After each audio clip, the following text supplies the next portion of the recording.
지정이 될 수 있는 요건을 우리가 제대로 잘 파악을 하고 있다면 이걸 가지고서 여러분들은 서울시 안에 인기 지역 안에서도 역세권 재개발이 되거나 신통이 되거나 모아타운이 될 수 있는 것들을 여러분들이 가져가실 수도 있는 거란 말이죠. 관심이 많은 반면에 이 동이라는 것은 이 지역 안에서도 좀 등잔 밑이 어두웠던 지역이죠. 이런 지역을 찾아내야 돼요.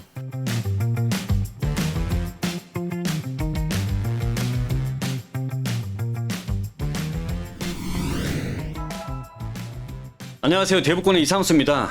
최근에 부동산 시장을 보면 참 한숨 먼저 아마 나오실 겁니다.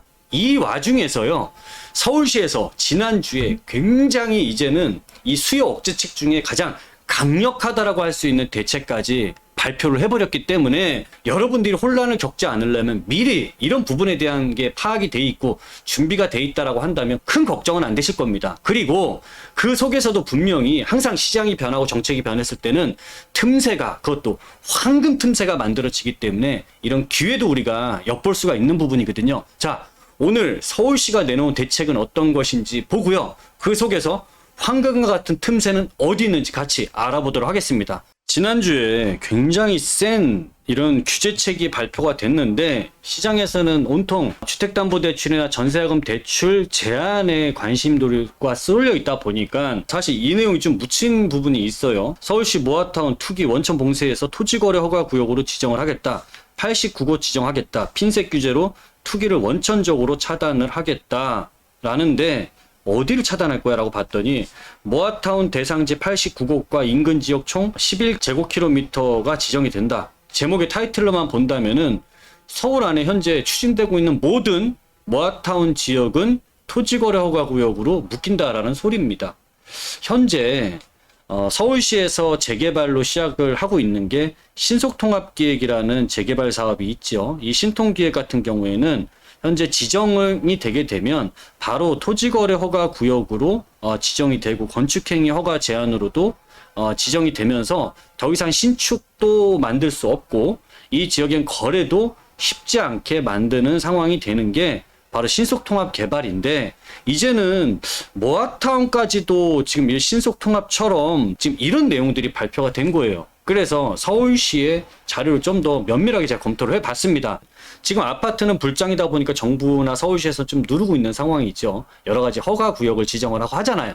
여기 눌러서 이 비아파트 쪽으로 수요를 좀 분산시키거나 이렇게 만들고 있는 상황인데 지금 이런 모아타운까지 토지거래 허가 구역으로 막아버린다라고 하게 되면 이게 수요 분산이 안 되는 효과가 나타나거든요. 그래서 이 내용을 좀 더 자세하게 봤더니 모아타운 토지거래 허가구역 지정 핀셋 규제로 투기를 원천적으로 차단하겠다. 근데 이 내용을 자세하게 보니까 받아야 될 대상이 빌라나 이런 뭐 단독 다가구 주택이 아니라 도로라는 거예요. 도로. 토지 중에서도 도로 같은 경우에는 꼭 토지거래 허가를 받아라. 허가를 안 해주겠다라는 얘기랑 똑같은 거죠. 근데 지금 이러한 핀셋 규제가요, 작년 11월부터 서울시에서는 강남구나 그 송파구 쪽에 보면은 국제교류 복합지구 주변 지역이라고 해서 삼성동을 묶고 대치동을 다 묶었어요. 토지거래 허가로. 근데 여기에서 토지거래 허가 대상을 여기 지금 도로로만 한정하고 있는 것처럼 아파트로만 한정을 하고 있고 나머지 비아파트에 해당되는 것들은 토지거래 허가를 받지 않는 이런 핀셋 규제를 하고 있습니다. 그러다 보니까 현재 89개의 모아타운이 진행되고 있는데 도로로 지목이 되어 있는 토지 같은 경우에는 토지거래 허가를 받아야 된다라는 얘기고 결국 토지거래 하지 말아라. 이 얘기로 여러분들은 보시면 될 것 같습니다. 근데 이 내용이 왜 나오게 됐을까요? 도대체 이게 나온 이유가 올해 초에 이런 일들이 있었어요. 저 강북 쪽에요. 도로 지분을 쪼개서 이런 도로 지분을 작게는 10개, 많게는 수백 개의 필지를 쪼개서 투기 목적으로 판매를 한 기획부동산들이 이슈가 되고 화제가 된 적이 있었습니다. 자, 그러다 보니까 이게 왜 문제가 되냐면 사실 여러분들이 예를 들어 이런 모아타운이 진행되고 있는 지역에 조합원들이 100명이 있는데요. 여기 100명이 사업을 하면서 이 지역은 200세대짜리 아파트가 지어지게 되는 지역입니다. 그런데 이 조합원들이 200세대 아파트를 받고 뭐 일반 세대 분양을 하고 이런 사업성이라는 거를 갖게 되면은 뭐 100명의 조합원들이 200세대 아파트가 만들어지면 그만큼 사업성이 좋기 때문에 이 사업은 문제없이 오케이입니다. 오케이. 그런데 도로 지분으로 100명의 토지 등의 소유자가 또 생겨버렸어. 아니 그러면 조합원들이 100명에서 200명으로 늘었는데 이 아파트 개수는 그대로란 말이죠. 그러면 200명의 조합원들이 200세대 아파트를 짓게 되는 건데 결국 내가 비싼 많은 돈을 내고 결국 아파트 한 채 가져가는 격밖에 안 되다 보니까 이 분담금이 어마어마하게 터지겠죠. 자, 그러면 이 사업이 될까요? 안 될까요? 자, 일단 이 사업 자체가 무산이 될 수밖에 없는 겁니다. 이런 것들이 많이 확산이 돼버리고 나면 결국 모아타운 가지고서 아파트를 지을 수가 있습니까? 없습니까? 아파트 못 짓게 되는 거잖아요. 그러다 보니까 서울시에서는 강력하게 규제를 할 수밖에 없는 겁니다. 자, 그런데 여기에서 우리가 알아야 될 부분이 있어요. 이게 도로. 이거 사는 가장 큰 목적. 모아타운을 우리가 투자하는 목적. 이 목적은 뭡니까? 결국엔 이 지역에서 아파트를 받을 수 있는 입주권을 받기 위해서 우리가 투자를 하는 거잖아요. 여기서 우리가 보통 사게 되는 거는 빌라를 사게 되죠. 근데 이 빌라를 샀을 때 빌라는 주택이고 주택을 샀으니까 주택 수에 포함이 되고 자칫 잘못하다 보면 이게 중과세를 맞을 수도 있는 상황이 돼 있다 보니까 또 상당히 부담스러울 수밖에 없고 또 이런 무슨 구역으로 지정되어 있는 곳들은 프리미엄이라는 게 붙어 있기 때문에 일반 빌라 가격보다는 충분히 좀 비싼 가격을 주고 살 수밖에 없습니다. 반면에 땅이다 보니까 주택세 포함이 안 돼. 중과세에 해당도 안 돼. 그리고 이 도로라는 것은 땅 중에서 제일 쌀 수밖에 없는 땅이잖아요. 건물 못 짓잖아요. 그러다 보니까 이 땅의 가격이 쌉니다. 그러다 보니까 내가 적은 가격에 이렇게 주택수나 이런 거 받지 않고 내가 이런 입주권을 하나 받을 수 있다라고 하니까 얼마나 매력적으로 들렸을까요? 혹 하니까 이걸 사람들이 투자를 하게 됐던 것이고 사실 이제 큰일 났습니다. 이거 개발과 상관없는 그냥 땅을 산 것밖에 안 돼서 피해가 좀 예상이 된다라고 할 수 있고 앞으로 여러분들도 이런 부분들은 굉장히 좀 조심하셔야 될 투자로 보셔야 될 것 같습니다. 토지만 가지고 있는데 어떻게 재개발 아파트 입주권이 될 수 있냐라고 하시는 분들도 계실 수 있을 텐데요. 이런 재개발에서 특히 이제 서울시 도시및 주거환경정비 조례를 보게 되면은 내가 주택이 아닌 걸 갖고 있는데 아파트들이 나오게 될 때 가장 작은 면적이 예를 들어 뭐 18평이라고 한다면 이 18평짜리 분양 가격보다 내 감정평가 금액이 높은 부동산을 갖고 있다면 이 분들은 주택을 갖고 있지 않더라도 이 감정평가 이상이 되므로 이분들도 이런 주택, 아파트를 분양받을 수 있는 대상이 된다라는 얘기입니다. 자, 중요한 건 이거예요. 자, 내가 분양 대상이 돼.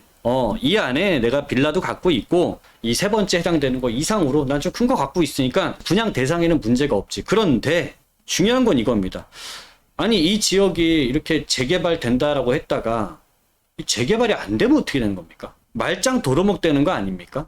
자, 그런데 현재 상황에서 지금 재개발이 된다 안 된다? 라고 구분을 지을 수 있는 거는 공사비가 원체 올랐어야지, 인건비가 원체 올랐어야지, 이런 상황이 돼 있다 보니까 지금은 이 재개발이 된다 안 된다에 대한 구분이 사업성입니다.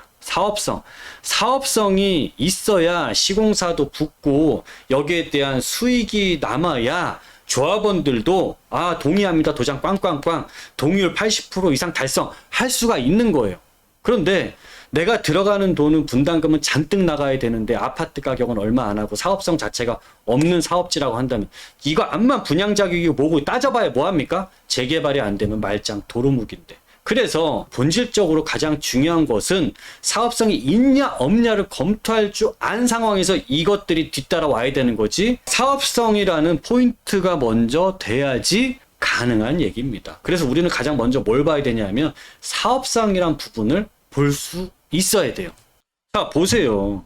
뭐 장이 4구역에 공사비 갈등에 공사 중단 위기가 왔다. 그냥 공사 멈춰버리는 겁니다. 돈 안 들어오면. 분담금 5억도 비쌌는데 7억을 내라고 하네요. 상계 주공 5단지는 굉장히 큰 이슈가 됐던 단지이기도 합니다. 아파트 값보다 분담금이 더 많이 나가게 될 상황이야. 이러지도 못하고 진퇴양난 상황이 온 거죠.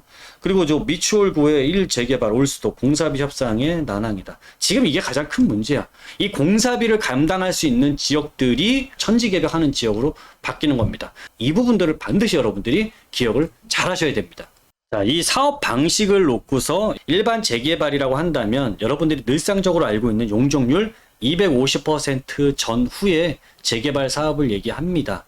한데 여기서 고밀 개발이라고 한다면 용적률 500%에서 700% 이상을 쓸 수 있는 고층 아파트를 만들 수 있는 개발 사업인데요. 이 두 개의 가장 큰 차이는 뭐냐 하면 일반 재개발에서 이런 용적률 250%를 가지고 사업을 했을 때 지금 현재 그런 문제들이 나타나고 있는 겁니다. 이 용적률이 지금 2배 이상으로 넘어가게 된다는 소리는 2배 이상의 면적으로 집을 더 지을 수 있다는 소리예요. 그렇죠. 이 분담금이 얘의 절반 수준으로 줄어들 수 있다라는 거죠. 2억 5천에서 3억만 내고서도 들어갈 수 있는 조건이 된다라는 겁니다. 이게 이제 사업성을 좋다라고 얘기할 수 있는 지역이고, 이런 곳들은 지금 현재 분담금 남들은 다 5, 6억씩 내는데 우리는 1, 2억만 내고 들어갈 수 있는 지역이라면 동의율이 잘 갖춰지게 되면서 아파트까지 만들어지는데 굉장히 빨리 시간이 단축이 될 겁니다. 자, 이렇기 때문에 지금 사실 이런 고밀 개발이 될 수 있는 곳들이 황금알을 낳는 거이고 굉장히 여러분들께 큰 기회가 생기는 재개발 사업 방식이다라고 보면 되고요. 이제 실전에서 재개발을 선택하는 데 있어서 높은 사업성인 사업 방식을 고른다라고 하면은 가로주택보다는 모아타운, 모아타운보다는 신통기획, 신통보다는 어쨌든 역세권 개발이란 이런 방식으로 찾아간다면 높은 사업성 있는 개발 방식에 여러분들이 투자를 하실 수가 있는 거예요. 자, 그런데요, 우리가 이제 구역이 보통 재개발에 투자한다고 하면 무슨 구역으로 확정이 된 데를 여러분들이 가셔서 이 지역은 모아타운으로 확정이 되고 신통으로 확정이 되고 역세권 개발로 확정이 된 곳들이 있을 거 아닙니까? 여기에서 모아타운으로 지정이 됐거나, 예를 들어서 지금 강남에 있는 개포동 같은 경우도 강남에서 양재라든지 방배라든지 그다음 대청마을 같은 경우에 모아타운이 지정이 돼 있는데, 이런 곳에서 내가 투자를 하러 들어간다면 가격이 어떻게 돼 있을까요? 무슨 구역으로 지정이 돼 버렸기 때문에 여기는 프리미엄이 들어가서 상당히 가격이 고가를 하고 있습니다. 자, 그리고 이제 신통기획 같은 경우에는 이게 토지거래 허가로 바로 묶이다 보니까 내가 실거주할 수 있는 조건이 돼야지만, 또 그 외에 몇 가지 조건이 있는데 그 조건이 채워져야 신통기획으로 들어갈 수가 있어요. 만만치 않죠. 그 다음에 역세권 개발지, 여기는요 여러분들이 서울 중심 안에서는 사실 역세권 개발지가 사실 거의 없지요. 조금 밖으로 외곽으로 빠져나갈 수 있는데, 그렇다 하더라도 역세권 개발지의 물건들이 많을까요 적을까요? 굉장히 극소수입니다. 왜냐하면 가뜩이나 서울 안에 새 아파트가 귀하고, 새 아파트를 가장 저렴하게 가져갈 수 있는 방법이 역세권이다 보니까 여기 있는 물건을 과연 소유자들이 쉽게 팔까요? 그리고 여러분들 올해 11월 달부터 공시가격 5억 이하에 있는 빌라를 가지고 있는 분들, 그러니까 한마디로 빌라 값이 8, 9억 하더라도 걔 공시가격은 5억이 채 안 해요. 3, 4억 정도밖에 안 해요. 그러다 보니까 이걸 갖고 있는 사람들 같은 경우에는 청약할 때 무주택을 그대로 무주택 기간에 인정을 해주겠다라는 거죠. 그러니까 청약할 때 빌라 하나 갖고 있어도 무주택으로 인정받다 보니까 청약을 넣을 기회도 있고, 이런 재개발에서 아파트 받을 기회, 두 가지 기회를 갖고 있다 보니까 확실한 보험이 하나 생겨버린 거죠. 청약만 놓고서 마냥 기다릴 수는 없잖아요. 그러다 보니까 지금 이런 기회까지 있는 곳에 이런 좋은 재개발 구역 안에 있다? 물건을 과연 싸게 살 수가 있을까요? 그럴 일은 없죠. 물건 구하기도 쉽지 않고. 그러다 보니까 어디를 찾게 되는 거냐 하면 이런 재개발이 예상이 되는 곳을 미리 들어가서 부동산을 내가 가질 수만 있다면, 자, 이 지역은 그러면 이제 어떤 재개발이 될 건데, 모아타운으로 갈 거야, 신통으로 갈 거야, 역세권으로 갈 거야, 어디로 갈지 모르잖아요.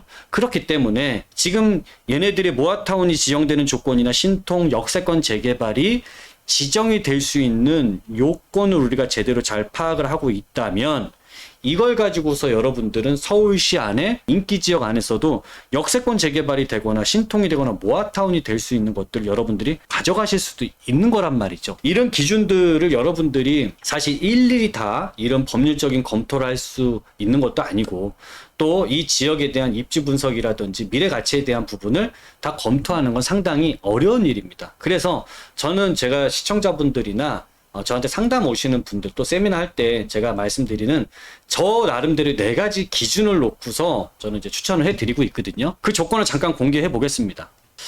자, 이 급진하는 기준은요, 제가 주로 이제 활용을 하고 있는 방법이긴 한데요. 여러분들도 참고하시면은 굉장히 투자처를 찾고 발굴하고 지역을 분석하는데 좀 도움이 되실 수 있을 것 같습니다. 일단 제가 보는 S급지라고 하는 S급지 투자처는 일단 상급지에 대한 입지 여건을 갖추고 있어야 되는 거고요. 여기에 플러스 호재가 있어야 되는 거죠. 교통호재나 그 다음에 업무타운 호재, 그 외에 좀 다양한 호재들이 같이 포함이 돼 있어서 주변을 굉장히 매력적으로 보일 수 있을 이런 미래 가치가 있어야 된다라는 거죠. 그리고 이제 재개발될 수 있는 노후도 요건이라든지 기타 재개발에 필요한 요건들이 충족을 하고 있는 곳이다라고 한다면 이것을 저는 S급지라고 보고요. 이런 지역들은요, 가격이 실투자 금액이 한 3, 4억 정도 대상이 된다 하더라도 향후에 이 지역의 집값 수준이라든지 재개발된 이후에 이런 신축 가격 자체가 굉장히 이 상급지의 위상을 갖는 지역이다 보니까 이 정도 자금이 들어가더라도 충분한 사업성을 갖추고 있는 곳이기 때문에 저는 충분히 그 미래 가치를 판단할 수 있는 곳이다라고 보고 있는 거고요.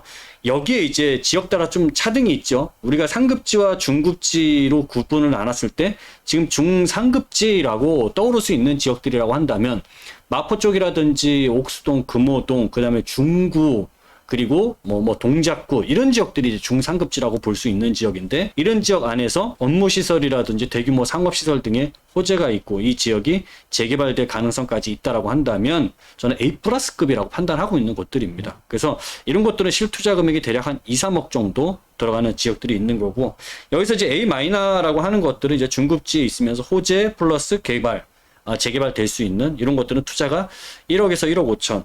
그 다음에 이제 B급지라고 보는 것은 이런 개발 호재가 없이 중급지에 단 투자 금액은 1억 미만인 지역을 대상으로 보고 있었는데요. 지금은 이 급지의 커트라인 수준을요, 제가 2, 3년 전까지만 하더라도 이 B급지까지 투자를 시켜드렸는데 지금은 이 급지의 커트라인을 A급 이상으로 올렸습니다.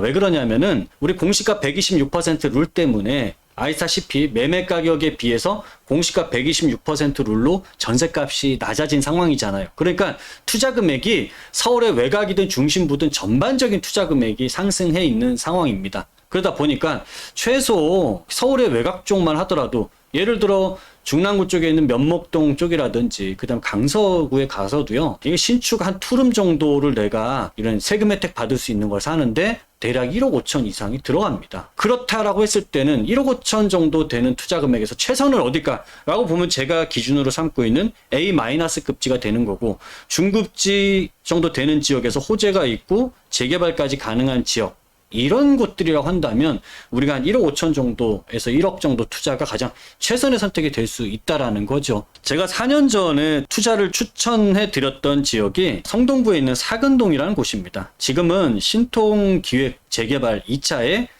이제 선정이 됐고 이 지역은 현재 재개발을 추진을 하고 있습니다. 물론 이제 신통 기획이 되면 토지거래 허가로 들어가다 보니까 여기 실거주 할 수 있는 분들만 들어가셔야 돼요. 지금은 단순하게 갭 투자로 이제 못 들어가는 지역으로 완전 바뀌어 버렸습니다. 여기가 어디냐면요, 지금 이 왼쪽에 보이는 요 자리가 왕십리, 아래쪽으로 한양대, 여기는 마장역, 마장동이라고 들어보셨죠? 이런 곳이 있는 거고요. 요 사이에 쏙 들어가 있는 지역이 사근동입니다. 여기는 신규 아파트라든지 이런 새 아파트나 사람들이 성동구 안에서도 주목을 많이 받는 곳은 아니죠. 주목을 많이 받았던 곳은 아래쪽에 있는 성수동이라든지 그 다음에 이 왼쪽에 있는 행당동, 그 다음에 금호동, 옥수동 같은 지역들이 사람들이 관심이 많았던 재개발 아파트가 밀집해 있는 지역이기도 하고, 성수동은 또 굉장히 고가하고 있는 지역, 핫플레이스다 보니까 관심이 많은 반면에 이 사근동이라는 것은 이 지역 안에서도 좀 등잔 밑이 어두웠던 지역이죠. 이런 지역을 찾아내야 돼요. 사람들이 관심 높은 데들은 여러분들이 비싸고 좋은 거 물건 사기 쉽지 않습니다만, 상대적으로 이렇게 좀 감춰져 있는 지역들, 저 지역 나 못 들어봤는데 라고 하는 지역들에 은근히 좋은 기회들이 나오게 되는 지역들이 있습니다. 당시에 투자시켜 드렸을 때 이 지역은 투자 금액이 5천만 원 미만으로 투자할 수 있었던 지역이기도 합니다. 이 주변에 어떤 엄청난 호재가 있었던 거 아니에요. 교통, 업무시설 이런 거 새로 생기는 이런 거 없어. 없는데도 불구하고 원체 소액으로 투자할 수 있었던 지역이기도 했고, 그 다음에 이 지역이 그래도 타이틀은 성동구에 있는 아파트란 말이죠. 서울 도심가의 3도심가의 접근성이 상당히 좋은 입지를 갖고 있는 곳이 지금 교통 주변에 지하철역만 5호선, 2호선 깔려있는 여기 옆으로 가면 이제 왕십리 노선만 몇 개입니까? 이런 곳에 감춰져 있는 곳이 있다 보니까 이런 곳 찾아내는 게 황금 틈새 기회가 될 수 있는 거죠. 지금은 물론 이 금액으로 할 수 없습니다. 이전에 사례를 제가 보여드린 거고요. 그 다음에 최근에 진짜 우리가 S급이라고 볼 수 있는 지역은 용산이잖아요. 용산 안에서도 사람들이 관심이 많았던 지역들 같은 경우에는 뭐 한남, 이태원, 청파, 서계, 그 다음에 원효로 1, 2, 3, 4 이런 곳들 사실 관심도가 굉장히 높았던 지역인데 상대적으로요. 후안동이란 지역은요. 남산 밑에 고도 제한을 받고 있는 지역이었고 서울역 주변에 있고 용산공원 위쪽에 있어서 사실 타고난 입지는 너무 좋아. 다만 얘가 거지 옷을 입고 있었어. 여기 고도 제한 받고 이런 상황이다 보니까 구릉지라서 재개발되기 힘들 거다. 사실 그러다 보니까 사람들이 잘 투자 대상에 1순위 등록으로 두지 않았죠. 그런데 지금 나머지들 다 재개발 들어가서 묶이고 가격 오르고 이런 상황에서 그럼 어디를 갑니까? 결국에는 그 이후에 사람들이 쏟아져 들어온 데가 동호암 1구역 같은 곳에 들어오게 된 건데 용산의 시세 흐름은요 다 돌게 돼 있어요. 그러다 보니까 서울역 인근에 있어서 미래가치 충분하죠. 여기 북부 역세권 개발하죠. 철도 지하 개발되지요. 예전에 이제 용산이 아닐 겁니다. 천지개벽하는 지역이고 또 남산이라는 쾌적한 이 환경이라는 것은 청파동에 있는 아파트들과 비교해 봤을 때 여긴 자연환경 가치가 굉장히 높다 보니까 분명히 여긴 시간이 지났을 때 좀 더 급지가 높은 급지로 사람들이 인정받을 수 있는 지역이 될 수 있죠. 게다가 앞에 용산 공원까지도 개발되는 지역에 있다 보니까 이런 트라이앵글 속에 들어가 있는 굉장히 좋은 입지가 될 수 있는 곳들이잖아요. 그러니까 이런 곳들을 발굴해서 찾는 게 여러분들한테는 남들이 좀 등한시했을 때, 등잔 밑이 어두웠을 때가 여러분들께는 굉장히 좋은 기회가 될 수 있다라는 거. 이런 거를 지금은 찾아내야 될 시기입니다. 남들이 안 하고 있는 걸 여러분들을 찾아내셔야 되는 거예요. 이번 주 세미나 할 때는요. 제가 지금 이런 투자 추천의 기준을 제 나름대로 갖고 있는 S급지, A급지에 있는 이런 요건을 잘 갖추고 있으면서도 여러분들이 2억대, 3억대, 4억대 정도를 가지고 투자할 수 있는 곳들 정말 시장 내에서는 이런 지역의 물건들 찾아내기가 쉽지 않고요. 좀 귀한 상황이 돼버렸습니다. 아파트만 똘똘한 한 채 찾는 게 아니고요. 지금 이런 비아파트, 빌라 이런 시장에서도요. 똘똘한 거 한 채를 찾기 위한 노력이 어마어마합니다. 여러분들 시장 나와서 정말 좀 똘똘한 빌라나 이런 비아파트 물건 찾는다 하더라도 여러분들 시장 다녀보시면은 100% 공감하실 부분입니다. 자, 이번에는 제가 이 부분을 지역 설명과 함께 어떤 곳에 투자를 할 수 있는지 상세하게 전달해 드릴 예정이니까 지금 시기에 여러분들께 꼭 필요한 내용이 되시지 않을까 싶고요. 그 다음에 지금 정부나 서울시에서 움직임들 자체가 이런 현재는 규제에 좀 포커스들이 맞춰져 있다 보니까 아파트 집값이 너무 불장으로 가고 있는 상황에서 규제 포커스가 나타나고 있다 보니까 이게 더 전방적으로 확산이 될 수 있습니다. 그러면 정말 여러분들이 막상 이 시장을 참여하려고 할 때 여러분들 앞길이 다 막혀 있을 수도 있어요. 그러면 결국 굉장히 좋은 기회들 다 놓치고 나서 버스 떠나고 나서 손은 들어봐야 아무 소용 없는 거고 후회만 남습니다. 여러분들이 명절 전에 이런 부분들 잘 참고하셔서 명절 때 활용을 잘 해보신다면 정말 둘도 없는 여러분들 마지막 찬스를 가져가실 수도 있다. 저는 확신합니다. 자, 오늘 내용 여러분들이 도움이 되셨다면 구독과 좋아요, 알람 설정 부탁드리고요. 지금까지 이상수였습니다. 감사합니다.